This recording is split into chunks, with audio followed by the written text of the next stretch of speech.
नमस्कार। मु बासंती दास भुवनेश्वर। मोर गपर शीर्षक भद्रलोक। सोनी से दिन गोटे सभारे भेटिथिला भद्रलोक को।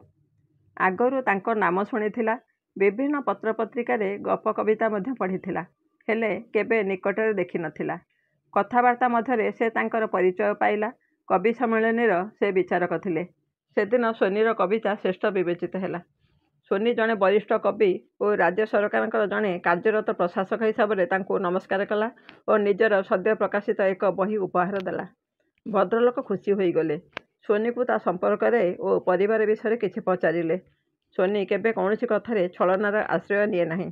खूब स्वाभिमानी और आत्मविश्वासी मध्य।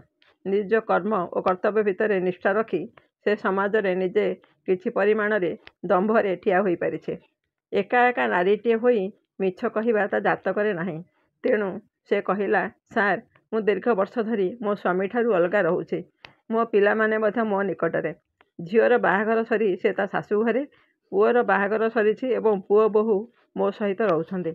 एबे जीवन रे किछि निरोला समय को मो साहित्य पई विनियोग करूछि। एथिरे मते शांति मिलुछि। भद्रलोक टिके उत्फुल्लित हेले और गुड़ाए प्रशंसा करी कहिले, मैडम आपनका स्पष्टवादिता पई खुशी लागिला। हेले प्रकृत रे आपण दुई पुओ झीवर जननी आपण को देखिले लागुनी। आपण साहित्य पई एक उत्सर्गीकृत महिला। धन्यवाद आपण को। तापर सोनी घर को चली आसिला। प्राय अधघंटा पर फोन कलटे आसिला। अजणा नंबरटी। केही लेखक बंधु होइथे भाबी सोनी फोन धरिला। सेपटू अजणा स्वर। भद्र व्यक्ति जनक सेई महाशय। तांकर अभियोग सोनी तांको देखा करी आसिला नहीं। से अपेक्षा करिथिले। सोनी कहिला, क्षमा करिबे सार, मु आपण को कहिकी आसिबा मो मनरे केबे आसेनी। से कहिले, मु काली आपणक घर को जिबी। आपणक साहित्य समग्र विषय जानिबाकू मोर बहुत इच्छा। सोनी आश्चर्य हैला। सार, मो परी ए गरीब कोटर को आपण काहींकी आसिबे? आपण जणे उच्चपदस्थ अफिसर, वरिष्ठ लेखक। मो भली जणे साधारण कवि घर को आसिले आपणक सम्मान रे आंच आसिबो। कविर घर को कविटे जीव, एठी सान बड़ कौन?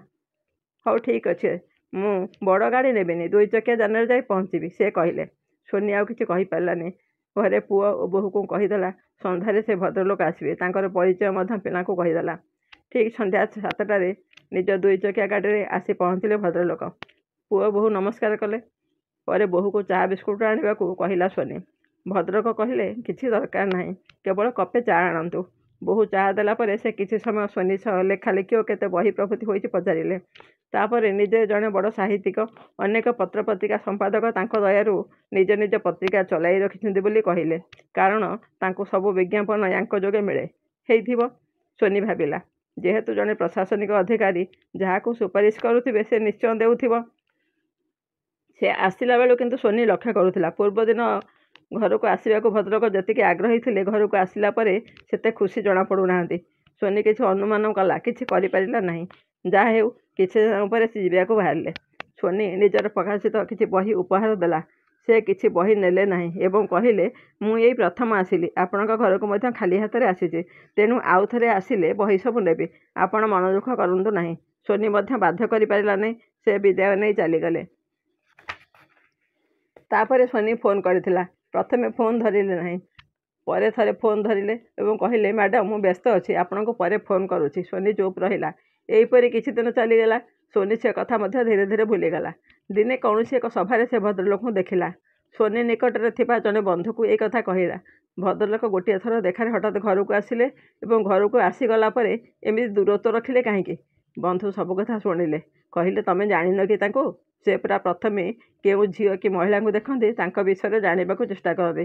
जदि से एका घरे रहुथाए तो ता सह मधुर कथा कही अति निजर भाव देखाई निकटतर हुअन्ति। परे ताकू किछि साहाय्य करियार प्रतिश्रुति देई